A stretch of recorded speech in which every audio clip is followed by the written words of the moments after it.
கிட்டத்தட்ட இந்த மனித உரிமை நாள இன்னைக்கு பல நாடுகளும் குறிப்பா இந்தியாவும் கொண்டாடி கொண்டிருக்கிறார்கள். ஆனா நாம பேச வேண்டியது என்னன்னா, பல லட்சக்கணக்கான மக்கள் மனித உரிமை மீறலால் கொல்லப்பட்டு கொண்டிருக்கிறார்கள். தோழர்களே, இன்றைய நேரத்தில் காசாவில் வாழக்கூடிய மக்களின் நிலை என்ன தெரியுமா தோழர்களே? அங்க இருக்கக்கூடிய மருத்துவமனையில் இருக்கக்கூடிய குழந்தைகளோட பாதி உடம்போட காலோடையும் சிகிச்சை அளிக்க முடியாம லட்சக்கணக்கான குழந்தைகள் உயிரோடு போராடி கொண்டிருக்க அந்த தருணத்தில் அந்த பெற்றோர் அந்த குழந்தையை தூக்கிட்டு இஸ்ரேல் அரசிடம் கெஞ்சுகின்றனர். அப்பேற்பட்ட நிலையில் நாம் இன்றைக்கு இந்த தேசிய சர்வதேச மனித உரிமை நாளை கொண்டாட முடியுமா?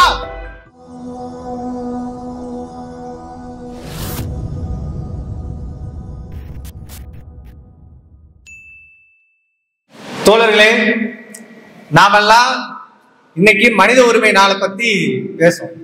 முன்னாடி ரெண்டு தீபத்தோட சொன்ன மாதிரி கிட்டத்தட்ட இந்த மனித உரிமை நாளை இன்னைக்கு பல நாடுகளும் குறிப்பா இந்தியாவும் கொண்டாடி கொண்டிருக்கிறார்கள்.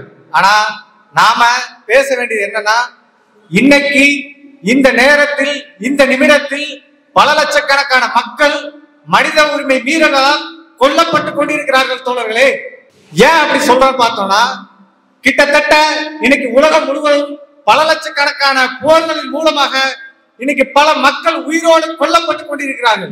நிகழ்ச்சி தொடங்குறதுக்கு முன்னாடி இஸ்ரேல் பாலஸ்தீன பத்தியான ஒரு டாக்குமெண்ட் எடுத்து போட்டாங்க. தோழர்களே, அது வெறும் வீடியோ. அந்த வீடியோவால அந்த மக்களோட உணர்வுகளை கன்வே பண்ண முடியுமான்னா அதுவும் முடியாது.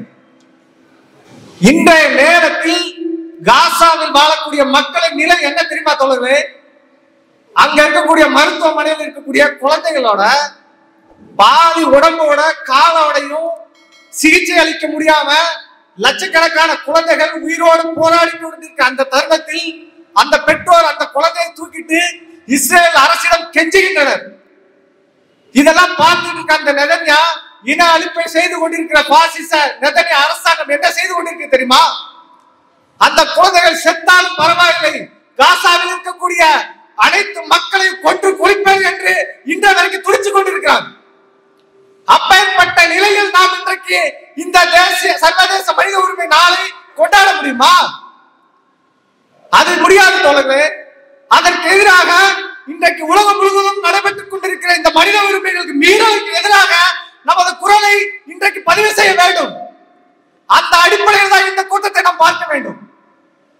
எனவே இஸ்ரேல் அரசாங்கம் செய்யக்கூடிய ஒவ்வொரு நடவடிக்கையும் என்னோட வார்த்தைகளால் பதிவு செய்ய முடியாது. அது உணர்வு சம்பந்தப்பட்டமானது. நாம் எல்லாம் இங்கே கூடிக்கொண்டிருக்கோம் என்றால் அது ஒரு உணர்வு சம்பந்தப்பட்டமானது. ஏதோ பாலஸ்தீன மக்கள் செத்துக் கொண்டிருக்கிறார்கள் என்பதல்ல. நாம ஒரு பாலஸ்தீனத்துக்கு ஆர்ப்பாட்டம் கேட்டோம். அங்க இருக்க போலீஸ்காரர் சொல்றாரு, ஏப்பா அது ஏதோ பாலஸ்தீனம் நடக்குது, உனக்கு என்னப்பா நீ ஆர்ப்பாட்டம் பண்றாரு. தொடர்ந்து அது ஒரு வர்க்க உணர்வு சம்பந்தப்பட்டது. அங்கே செத்துக் கொண்டிருக்கிற பிள்ளைகளும் அங்கே செத்துக் கொண்டிருக்கிற பெண்களும் என்னோட ரத்த உறவு, அது என்னோட வர்க்க உணர்வு சம்பந்தப்பட்டது. தோழர்களே, அந்த அடிப்படையில் அந்த மக்களுக்காகவும் உலகம் முழுவதும் இன்று நடைபெற்றுக் கொண்டிருக்கிற மனித உரிமை மீறலுக்கு இந்த கூட்டம் கூடியிருக்கு. தோழர்களே, அது ஒரு வர்க்கம் சம்பந்தப்பட்டமானது. அந்த வர்க்க உணர்வு இருந்ததால் தான் எங்கோ இருக்கிற மூலையில் இருந்து இன்னைக்கு இந்த மனித உரிமைகள் மீறல் பற்றி நாம் பேசிக் கொண்டிருக்கிறோம். அப்படிப்பட்ட மனித உரிமை மீறல்கள் பல லட்சக்கணக்கான போர்கள் மூலமாக இன்றைக்கு நடைபெற்றுக் கொண்டிருக்கிறது.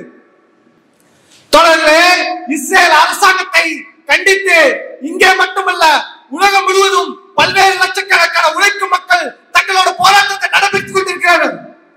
ஆனா அந்த நெத்தன்யா அரசாங்கம் என்ன சொல்லுகிறது தெரியுமா? குறிப்பாக நான் இங்கே ஒன்றை பதிவு செய்கிறேன்.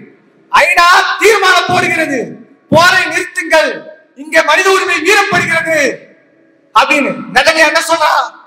ஓகே, நாங்க போரை நிறுத்துறோம்.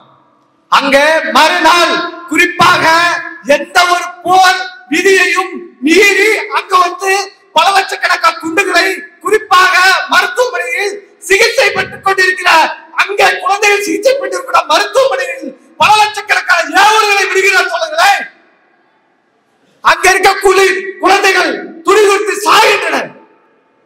இன்றைய வரைக்கும் 2000க்கும் மேற்பட்ட குழந்தைகள் இப்போது சிகிச்சை பெற்றால் பிழைத்து விடுவார்கள் என்று யுனிசெஃப் கூறுகிறது. ஆனா யுனிசெஃப் சொல்றதை கேட்கிறாங்களா? இஸ்ரேல் அரசாங்கம் கேட்குதா? இல்ல இஸ்ரேலுக்கு ஆதரவாக இருக்கக்கூடிய நாடுகள் அதற்கு எதிராக கண்டனத்தோடு மட்டும் நிறுத்திக் கொள்கின்றனர். இதில் என்ன தோன்றுகிறது தோழர்களே? இதில் என்ன உணர்த்துகிறது? இந்த பாசிஸ்டுகள் இனவரி பிடித்தவர்களுக்கு சட்டம் ஒரு குப்பை தொட்டி என்பதை நிரூபித்துக் கொண்டிருக்கின்றார் நெதன்யாஹு. இது வெறுமன இஸ்ரேல் நெதன்யாஹு மட்டுமா? இன்னைக்கு இந்தியாவில் நடைபெறக்கூடிய மனித உரிமை மீறல்கள் எத்தனை தோழர் சொன்னார். ஹியூமன் ரைட்ஸ் பல்வேறு கண்டனத்தை இங்கு பதிவு செய்தார். ஹியூமன் ரைட்ஸ் ஒரு வரலாற்று பிழையை செய்ததினால் இன்றைக்கு ஐநாவினோட உறுப்பினராக நீக்கப்பட்டுள்ளது. அது மட்டுமா தோழர்களே? செயின்ட் தோழர் மட்டும் நடந்ததா? இன்னைக்கு சிறுபான்மையுடைய வழித்தடங்களை எந்த சட்டம் சொல்கிறதோ அந்த சட்டத்தின் அடிப்படையிலே அந்த சிறுபான்மை வழித்தடங்கள் இன்னைக்கு இடிக்கப்பட்டு இந்த இந்துத்துவ கும்பல்களின் கைகளில் போய் கொண்டிருக்கிறது. அது எந்த சட்டத்தை வைத்து தடுக்க முடிந்தது?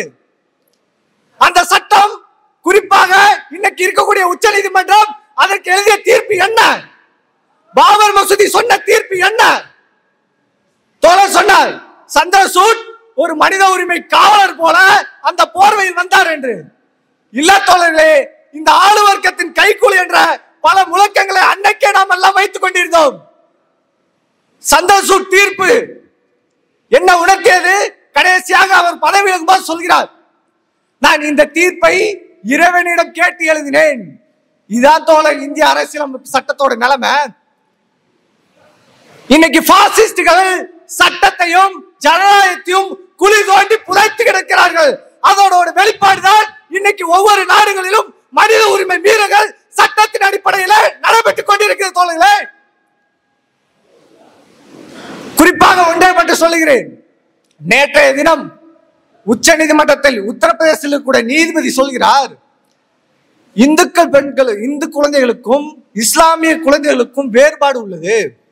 அது என்ன தெரியுமா அப்படின்னு சொல்லிட்டு, இந்து குழந்தைகள் அனைவரும் சகிப்பிணைப்பு தன்மை கொண்டவர்கள். அவர்கள் ராமாயணத்தை படிக்கிறார்கள், இதிகாசத்தை படிக்கிறார்கள். இதனால் அவர்கள் சகிப்பிணைப்பு தன்மை கொண்டவர்கள். ஆனால் இஸ்லாமிய குழந்தைகள் மாட்டு இறைச்சியை வெட்டுவதை பார்க்கின்றனர். அவர்கள் சகிப்பிணைப்பு தன்மை அற்றவர்களாக இருக்கிறார் சொல்லி யார் பேசுகிறார் தெரியுமா தோழர்களே? ஒரு உயர் நீதிமன்றத்துடைய நீதிபதி பேசுகிறார். அதுதான் இந்தியாவுடைய நிலைமை. இதை கண்டித்து பல சமூக செயல்பாட்டாளர்களும் பல இயக்கங்களும் குரல் கொடுக்குது. ஆனா அதெல்லாம் தடுத்து நிறுத்த முடியுமா? தோழர்களே, இறுதியாக ஒன்றை மட்டும் கூறிக்கொண்டு நான் விடைபெறுகிறேன். இன்றைக்கு உலகம் மட்டுமல்ல, இந்தியா முழுவதும் வலதுசாரிகள் மொழி, இனம், கலாச்சாரம், பண்பாடு என இந்த ஆக மிகு பிற்போக்குத்தன கும்பல்கள் இன்னைக்கு ஆட்சி அதிகாரத்தில் இருந்து கொண்டு இன்னைக்கு மனித உரிமை மீறல்களை வெளிப்படையாகவும் குறைந்தபட்ச சட்டத்தை விதிகளை கூட மீறி இன்னைக்கு பண்ணிட்டு இருக்கிறாங்க. எனவே நமக்கான உரிமைகள் வேண்டும் என்றால் சந்திரசூட்டிடம் கெஞ்ச முடியாது, ஐநாவிடம் கெஞ்ச முடியாது. இன்னைக்கு ஐநா என்னதான் சட்ட தீர்மானம் போட்டா கூட நெதன்யாஹு ஃபாலோ பண்ண மாட்டாங்க. அப்போ இந்த வலதுசாரிகளுக்கும் பாசிஸ்டுகளுக்கும் அனைத்து உழைக்கும் மக்களாக நாம், சமூக செயல்பாட்டாளர்களாகிய நாம் இந்த மனித உரிமை மீறலுக்கு எதிராக, இந்த போர் இனவெறிக்கு எதிராக வேண்டாம் போர், வேண்டும் ஜனநாயகம், குறைந்தபட்சம் உழைக்கும் மக்களுக்கான ஜனநாயகத்தையும் உழைக்கும் மக்களுக்கான சட்டத்தையும் நிறைவேற்றிற்காக நாம் ஒவ்வொரு குரலும் ஒலிக்க வேண்டும். உலகம் அதை கேட்க வேண்டும். அப்போதுதான் இந்த வலதுசாரிகள் ஆட்சி அதிகாரத்தில் இருந்து மீறுவார்கள். அப்போதுதான் குறைந்தபட்சம் நாம் மனித உரிமை பற்றி பேசவே முடியும். எனவே வேண்டும் ஜனநாயகம், வேண்டாம் போர், வேண்டும் கருத்துரிமை என அனைவரும் உலகுவோம் என கூறிக்கொண்டு வாய்ப்பளித்த அனைத்து தோழர்களுக்கும் எனது நன்றியை கூறி விடைபெறுகிறேன். நன்றி, வணக்கம்.